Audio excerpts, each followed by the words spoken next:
जनाब, senate elections में PDM की जीत और हुकूमत की हार पर हम सवाल करें, खासकर जो एक बुनियादी टाकरा था इस्लामाबाद की जनरल नशिस्त पर यूसुफ रजा गिलानी और अब्दुल हफीज शेख के दरमियान, उसके ऊपर बड़ा अपसेट हुआ। उसके बाद जो सारी सूरत हाल डेवलप हुई उसको भी हम डिस्कस कर रहे हैं, लेकिन यहाँ पे क्या हुआ, किस वजह से हुआ, ये पूछ रहे हैं बुनियादी सवाल के तौर पर हफीजुल्लाह नियाजी साहब। पहली बात तो यह है कि तो अगर अमूमी वजह पूछें तो कुछ भट्टी साहब ने बता दी हैं और उन्हीं को मैं रीइंफोर्स करूँगा कि इमरान खान साहब का जो 3.25 साल का जो इक़्तिदार है वो मेरा ख़्याल में पूरी कौम के ऊपर बहुत भारी है। और जब एक आम आदमी पे भारी होता है तो उसका रिएक्शन जो है, जो इलेक्टेबल्स होते हैं, अभी जब कॉन्स्टिट्यूंसी में जाते हैं तो उन पे उसका असर पड़ता है। मसला ये हुकूमत करप्शन में और नालायकी में अपने सारे नए रिकॉर्ड कायम कर चुकी है। मेरा नहीं ख्याल कि करप्शन के इतने स्कैंडल किसी दौर में हमने जरदारी साहब को सुना था और 88 से 90, फिर 94 से 96, और इस तरह मीडिया के अंदर बहुत किस्से आते थे, सरे महल भी, फलां भी। लेकिन जितने स्कैंडल इस हुकूमत के आए हैं, हर चीज़ के अंदर, चाहे खाने पीने की चीज़ें, अद्वियात, खैर एनीवे। अब उसके बाद देख लें, गवर्नेंस देख लें, तो इतनी बुरी गवर्नेंस शायद ही कभी मिलने में आई हो। फिर जो पार्टी बर्स इक़्तिदार है उसकी आपस की जो धींगा मुश्ती है वो एक दीदनी है। इतने शदीद इख्तलाफात हैं कि अब जो एक दूसरे के लिए बिल्कुल कोई एक्सेप्टेबिलिटी नहीं है। और फिर उसके जो सबसे अहम है वो ये है कि इनका सारी की सारी नफरत के जो बीज बोया और जो फैलाया है, उसमें जो सच है वो कैजुअलिटी हुई है। और इनकी पार्टी ने इमरान खान से लेकर मरकज़ी क़यादत तक जितना झूठ बोला है, मेरा नहीं ख्याल कि इतना झूठ मैंने पाकिस्तान की तारीख में किसी को बोलते देखा हो। चुनाचे वो खैर इनको भी निपटना पड़ रहा है। अब आ जाए एक और फैक्टर बैरूनी, वो गिलानी साहब ने बताया था कि जी एस्टेब्लिशमेंट न्यूट्रल है।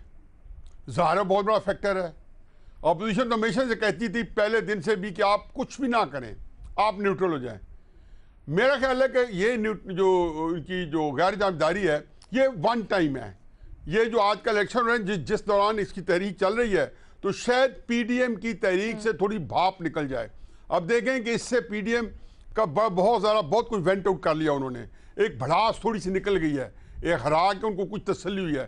फिर उसके बाद एक उसमें एक नया जैत आई है कि महीने 1.5-2 महीने से पीडीएम का फोकस जो है इमरान खान साहब की ज़ात है, जबकि पीडीएम की तहरीक इमरान खान साहब के ऊपर नहीं हुई थी। उन्होंने कहा ये सेकेंडरी है, ये एक मोहरा है, ये एक सिलेक्शन हुई है इसकी, और हम सिलेक्टर्स के खिलाफ हैं।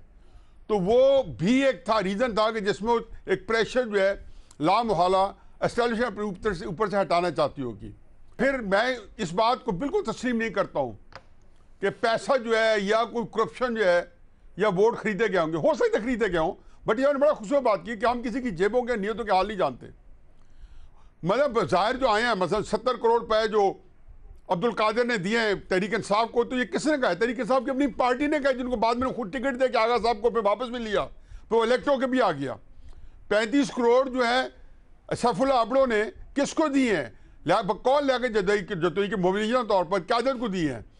और फिर ये ओपन बैलेटिंग जो थी, इमरान खान की ख्वाहिश क्यों थी? ताकि टिकट अपनी ख्वाहिशात पे दे सकें। मैं उसमें एक ज़िमनी लफ्ज़ करता जाऊं कि जहाँ चौधरी फर्ज के केस इन पॉइंट है, बहुत अच्छा कि उसको टिकट दिया, उनका हक बनता था, वो बड़े पुराने वर्कर्स हैं। लेकिन ये सीक्रेट बैलेटिंग का इजाज़त वगैरह यहाँ पे आपको या बाबर अवान मिलता या शहजाद अकबर मिलता अगर ये ओपन बैलेटिंग होती। और इसी सीक्रेट बैलेटिंग ने इमरान खान साहब को ये भी दे दिया। हाँ, अलबत्ता ये उन्होंने बहुत अच्छा किया है जो उन्होंने वोट ऑफ कॉन्फिडेंस के लिए आर्टिकल 91 इन्वोक किया, प्रेसिडेंट ने असेंबली कॉल कर ली है।